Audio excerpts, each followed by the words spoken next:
تو آج پاکستان کے عوام اپنے منتخب نمائندوں کی پالیسیز کے تابع نہیں ہوں گے، ان کے اثرات پارلیمان کی پالیسیز، حکومت کی پالیسیز پر نہیں ہوں گی، ان کا تمام ان کی زندگی پر جو اثرات ہیں،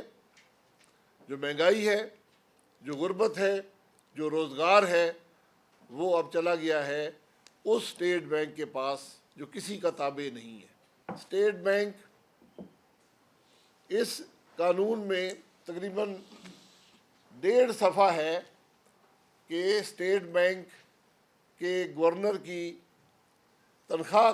کیسے مقرر کی جائے گی۔ تو جو ادارے اپنی تنخواہ پر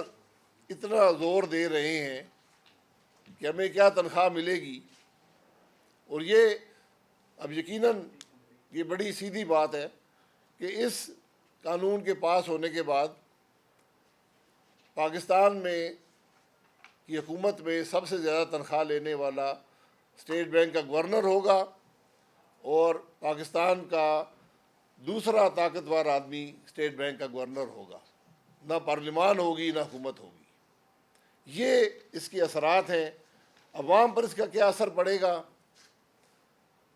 عوام پر حکمرانی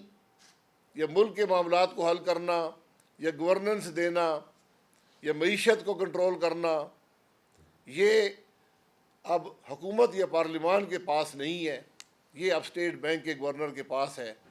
کہ وہ عوام کیا پالیسیز بناتا ہے جس کے عوام پر کیا اثرات ہوتے ہیں۔